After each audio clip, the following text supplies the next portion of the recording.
Hello lovelies, welcome to Just Noble Crafts.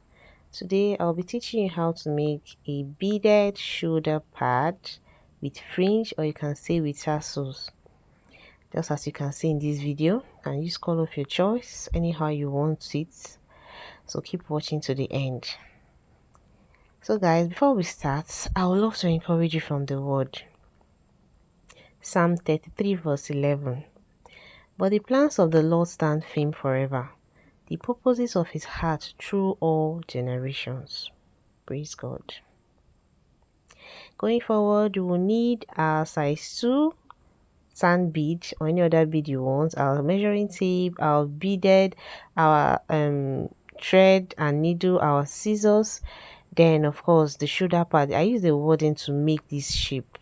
You can use a shoulder pad, but it has to be a little bit smaller, like you trim it well. It must not be the size of a shoulder pad.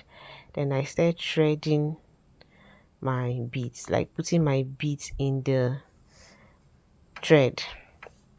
Like I put as many as possible so that I can just be picking them. So I actually made it 7 inches long. I didn't count. We are supposed to count the beads, but I just made it 7 inches long.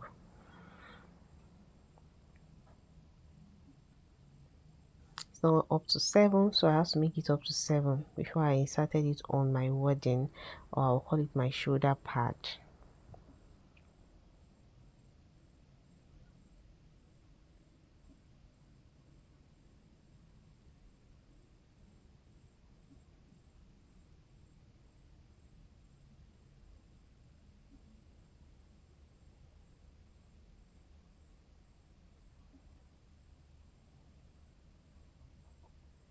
So guys, see how I inserted it on the curved area. You understand the way shoulder pad used to be on the dress. So I secured it like this, though I will secure it again after putting all the fringe, so that it doesn't fall off. You understand? You have to secure it very very well. So this is what I did. This is how you thread, tie under, tie your thread, then pick your beads to 7 inches, or if you want it more or shorter, anyone is your choice. So this is how I did this. Keep watching. So guys, at this point, if you've not subscribed to my channel, I urge you to do so, like and also share to get DIY such as this. And if you have any question, you can ask them on the description box, or you can check us out on Instagram, just underscore noble underscore collection on Facebook, to see more of our crafts. Thank you.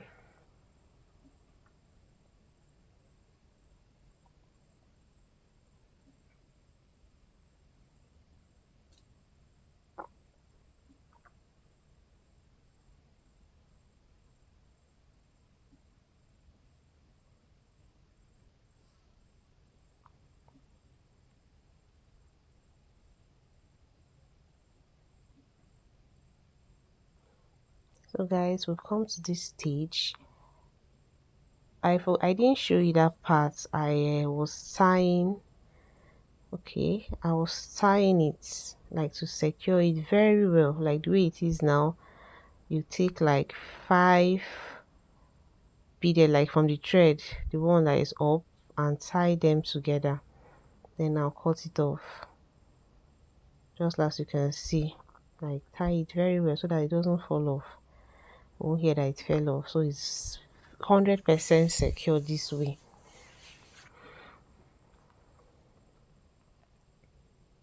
So this is what we have. It's now time to bead properly. So we have our pearls. This is a size 6 pearl. You can use any other size you want. And sand beads size 2. Also have a rhinestone. It's optional. You must not put rhinestone. So I just wanted to add rhinestone so that it will get filled up fast, and also to enhance the design, the color of the outfits we had in mind to design. So this is how to bead on your rhinestone.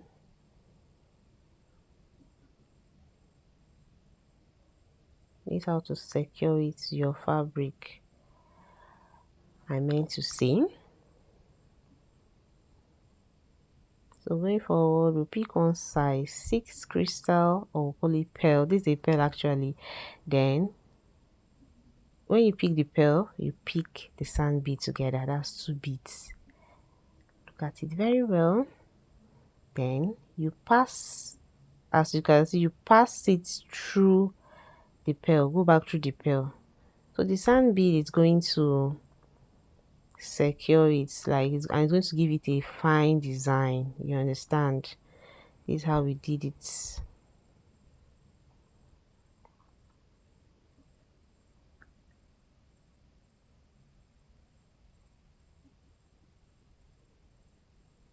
So it's a cluster technique. You have to make it very close to each other so there is no space. Actually use white so that you can see what I'm doing. You can use color of your choice. You can also cover this wording so that it fits the color of your beads. You understand? I use white so that you can see how close it was. Made it very close and it's very secured.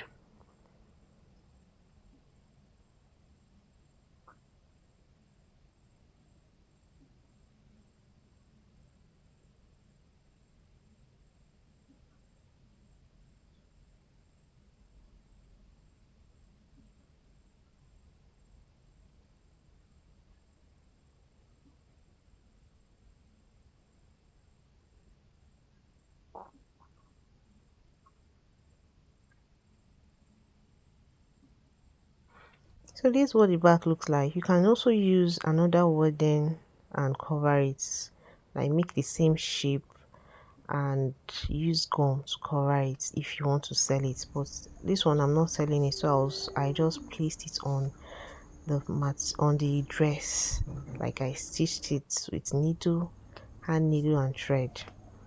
This is the end of our tutorial, guys. Please like and share. Don't forget to subscribe. Bye.